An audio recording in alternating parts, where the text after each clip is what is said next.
Boopathi academy உங்களை அன்புடன் வரவேற்கின்றது.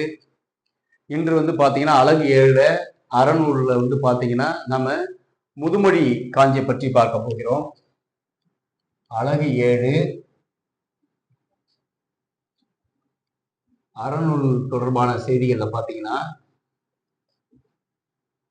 முதுமொழி காஞ்சி.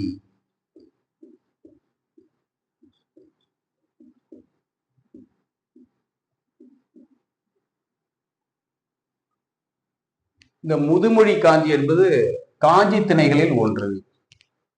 காஞ்சி திணைகளில் ஒன்று. இந்த காஞ்சி என்பது என்ன அப்படின்னு பார்த்தீங்கன்னா நிலையாமையை பற்றி குறிக்கக்கூடியது. காஞ்சி என்பது நிலையாமையை பற்றி குறிக்கக்கூடியது. இந்த முதுமொழி காஞ்சி கல்வியை விட ஒழுக்கத்தை பற்றி கூறக்கூடிய ஒரு சிறந்த நூல். கல்வியை விட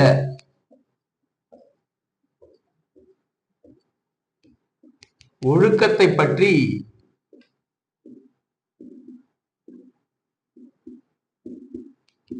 கூறக்கூடிய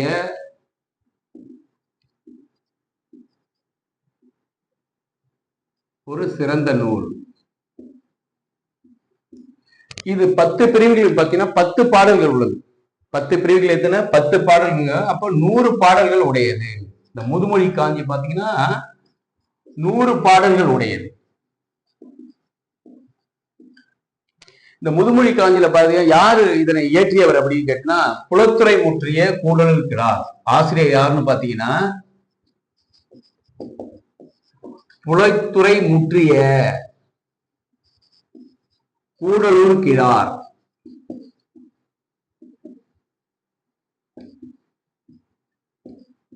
ஆசிரியர் யாருங்க? புலத்துறை முற்றிய கூடல் இருக்கிறார். இந்த புலத்துறை முற்றிய கூடல் இருக்கிறார் பாத்தீங்கன்னா யானை கட்சை சேரம் இரும்புறையை பத்தி புறநானூற்றுல கூறியிருப்பாங்க. சேரல் இரும்புறை, அதாவது யானை கட்சை மாந்தன் சேரல் இரும்புறை என்று சொல்லுவாங்க. அப்ப இவரை பத்தி பாத்தீங்கன்னா புறநானூற்றில் கூறும்போது அதன் மூலம் பாத்தீங்கன்னா இந்த புலத்துறை முற்றிய கூடல் இருக்கிறாருக்கு சிறந்த வானியல் அறிவு. சிறந்த வானியல் அறிவு யாருக்கு? இந்த கூடல் இருக்கிறார் அவர்களுக்கு சிறந்த வானியல் அறிவும் நாள் கோள் கண்டு சொல்லும் கூர்ந்த மதிப்பும். நாள் கண்டு, அதாவது நாள் கோள் கண்டு சொல்லும் கூர்ந்த மதிப்பு. நாள் கோள் கண்டு சொல்லும்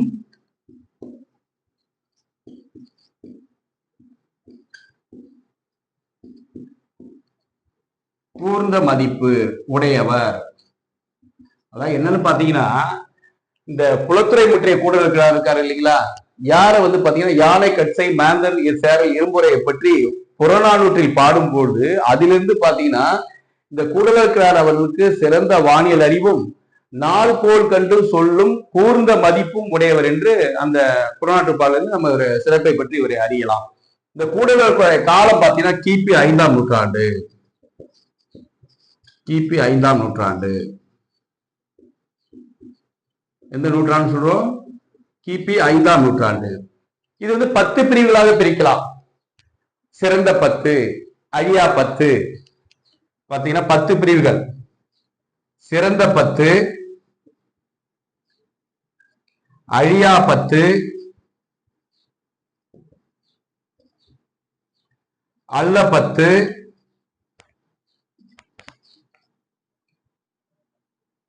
சிறந்த 10, அழியா 10, அல்ல 10, பொய் 10, நல் கூர்ந்து 10.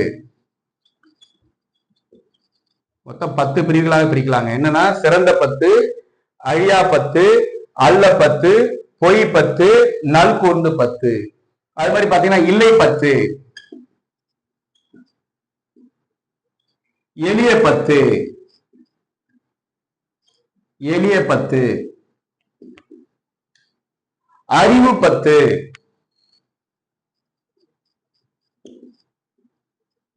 அறிவு 10, துவா 10, தண்டா 10. பாத்தீங்கன்னா இந்த முதுமொழி காஞ்சியை 10 பிரிவுகளா பிரிப்பாங்களாம். இதான் அந்த 10 பிரிவு.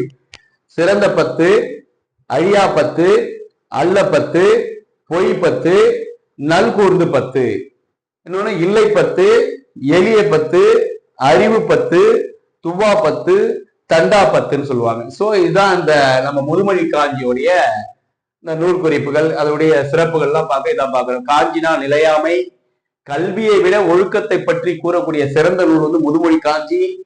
எத்தனை பாடல்கள்? 10 பிரிவுகள் 10னா 10 பாடல்கள் 100 பாடல்கள் உள்ளது. ஆசிரியர் புலத்துறை முற்றிய கூடல் இருக்கிறார். இதெல்லாம் உங்களுக்கு சொல்லியிருப்பேன். இதை பார்த்துக்கிட்டா போதுமானது முதுமொழி காஞ்சி. ஆனால் சிறந்த மேற்கோள் அவசியமானது.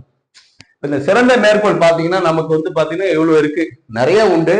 அதுல வந்து பாத்தீங்கன்னா இந்த சிறந்த மேற்கோள்களை வச்சு அதுல இருந்து நமக்கு வந்து கொஸ்டின் வர்றதுக்கு நிறைய வாய்ப்புகள் இருக்கு. கேட்டிருக்காங்க இந்த மாதிரி டிஎன்பிஎஸ்சி எக்ஸாம்ல.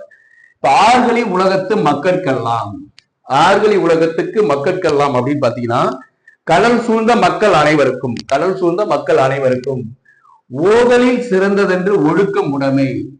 அதாவது வந்து கற்றலை விட சிறந்தது எதுன்னு கேட்டா ஒழுக்கம் உடைமையை சொல்றாங்க. கற்றலை விட சிறந்தது எதுன்னு கேட்டா ஒழுக்கம் உடைமை. அதான் போதலில் சிறந்தது ஒழுக்கம் உடைமை. வன்மையில் சிறந்தது வாய்மை உடைமைன்னு சொல்றாங்க. வன்மையில் சிறந்தது வாய்மை உடைமை. அதாவது வளமாக வாழ்வதை காட்டிலும், வளமாக வாழ்வதை காட்டிலும் வாய்மையாக வாழ வேண்டுமா, உண்மையா வாழ வேண்டுமா, அருமையா சொல்லியிருக்காங்க பாருங்க. அதே மாதிரி மேதையில் சிறந்தது என்று கற்றது மறவாமை. மேதையில் சிறந்தது கற்றது மறவாமை. அதாவது ஒரு மேதைக்கு எது சிறப்பு, அறிவாளிக்கு எது சிறப்பு, தன்னுடைய கற்றதை வந்து மறக்க கூடாதான், தன் கற்ற கல்வியை மறக்க கூடாது. அதுதான் இசையில் பெரியதோர் எச்சம் இல்லை. தன் வாழ்நாளை விட்டு நாம் செல்லும் போது எச்சப்படிய கூட புகழ் என்று வேறு எதுவும் இல்லை. அதுதான் இதனுடைய அர்த்தம். ஈரம் உடைமை ஈகையின் அறிவ. இரக்கம் உள்ளவங்களை வச்சு எப்படி கண்டுபிடிக்கலாம், அவர் கொடுக்கும் போது தெரியும். அதாவது ஈரம் உடைமை ஈகையின் அறிவுதான், இரக்கம் உள்ளவர்கள் அவர் கொடுப்பதனால் தெரியும். அடுத்தது நலன் உடைமையின் நாளும் சிறந்ததென்று. அழகு எவ்வளவு வேணாலும் இருக்கலாங்க, எப்படி வேணாலும் நீங்க அழகா இருந்துட்டு போங்க, அதை பத்தினா பிரச்சனை இல்லை. ஆனா அழகை விட உயர்ந்தது எது அப்படின்னு கேட்டால் நாணம் தான். நாணம் தான் சிறந்ததாம். அருமையா சொல்லியிருக்காங்க. குலல் உடைமையின் கற்பு சிறந்ததென்று. தன்னுடைய குலப்புறமையை விட நீ வந்து பெரிய ஆளா அப்படி இப்படின்னு சொல்லலாம். ஆனா எந்த குலப்பெருமை இருந்தாலும், நமக்கு எவ்வளவு சிறப்பு இருந்தாலும் உன்னுடைய ஒழுக்கம் தான் உன்னை எடுத்து கொடுக்கும். ஒழுக்க உடைமை, குலப்பெரு உடைமையின் கற்பு சிறந்ததென்று. அது போன்று அறியாத தேயத்து ஆசாரம் பழியார். ஒரு இடத்துக்கு போறோம், அந்த இடத்த பத்தி நமக்கு தெரியாது, அந்த பண்பாட்டை நம்ம குறை சொல்லக்கூடாது. அங்க இருக்கக்கூடிய பண்பாடு வேறுபாடா இருந்தாலும் அதை நம்ம குறை சொல்லக்கூடாதுங்கிறாங்க. நீர் அறிந்து ஒழுகாதால் தாரம் அல்லன். அதாவது தன்னுடைய மனைவியின், அதாவது கணவனை குறிப்பை அறியாத மனைவி மனைவி ஆகால் அப்படிங்கிறது அந்த இடத்துல கணவனை குறிப்பறிந்து நடக்க வேண்டும் அப்படிங்கிற மாதிரி. அப்புறம் ஆண்களுக்கு பெண்கள் வந்து பெண்களை அறிந்து நடக்கக்கூடாதுன்னு பழமொழியில சொல்லியிருக்காங்க, நமக்கு சிறந்த மேற்கோளா. அடுத்தது அறத்து ஆற்றின் ஈயாதது ஈகை அன்று. அறத்து ஆற்றின் ஈயாதது ஈகை அன்றுனா தர்மத்தின் வழியாக வந்த செல்வத்தை, அறத்தின் வழியாக வந்த செல்வத்தை தான் கொடுப்பது சிறப்புங்கிறாங்க.